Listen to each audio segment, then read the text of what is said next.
conversation we're having this evening is the gaping hole in the seamless garment, the right of the child to her mother and father. Most of you in the room are Roman Catholic, and you're probably familiar with this long-standing debate among anti-abortion or pro-life Roman Catholics.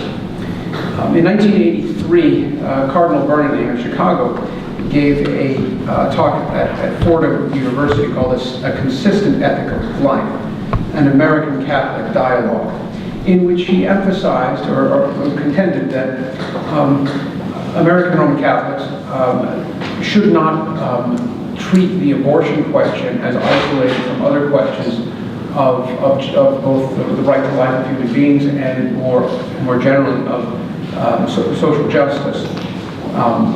At the time, unlike today, the principal question that was emphasized by Cardinal Bernardin was the question of war and peace. We were still in the midst of the Cold War, and there was a lot of discussion about avoiding war as well as capital punishment. But in his talk, he also mentioned matters of economic justice. And since that time, terms like seamless garment and consistent ethic of life have appeared a great deal in discussions by and with pro-life, more specifically anti-abortion Americans. What besides abortion, what besides the right to life of prenatal or unborn human beings?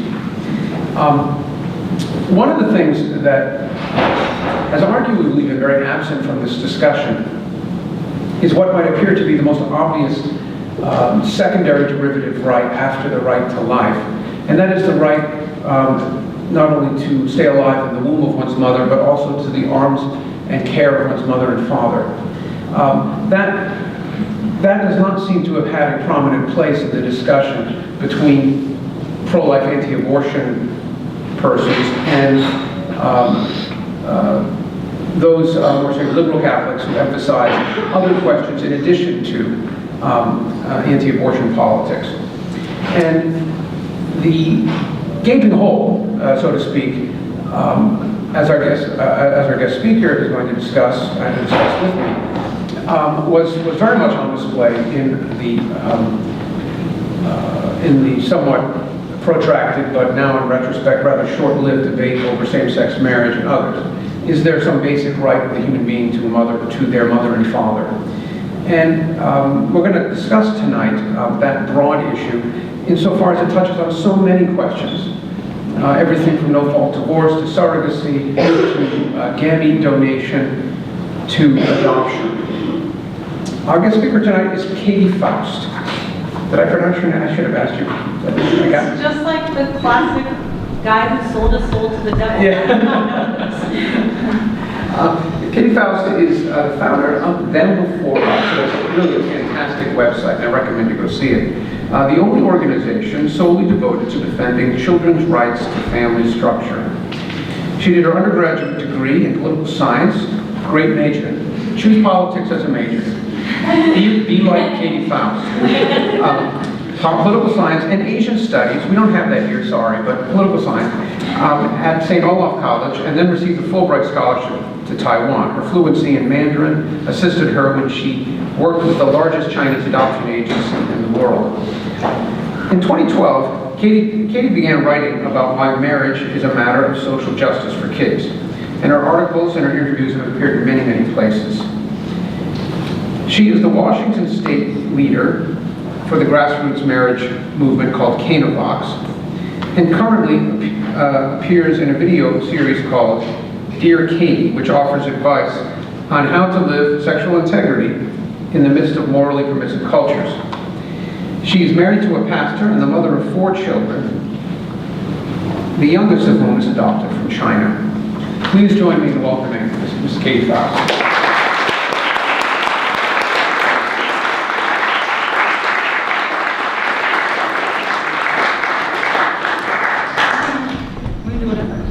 We'll just listen down. Yeah. Katy proposed we do this without that note, more as a conversation. Would you like to add anything to that introduction? I love it. I think that it's great that you started with the touch point on pro-life I think that that's really the only context that most people understand when it comes to children's rights. And it's a good place to start because it is the primary right. The right to not die, the right to not be killed, the right to be known and loved by your mother and father is actually the second tier of that, recognized in the most widely ratified treaty across the globe, the UN Convention on the Rights of the Child. It's listed number 2 after the child's right to be alive. So it's widely accepted, even though it's kind of a new concept for most of us. It's not a new concept when you're talking about natural law or international law.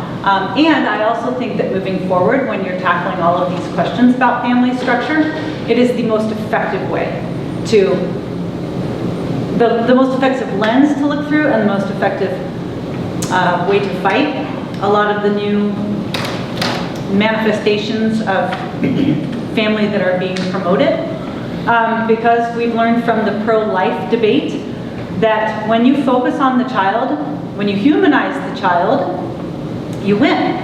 And then you can be for the child and not against the adults, right? Because most of us want to be for the adults in the difficult situation too.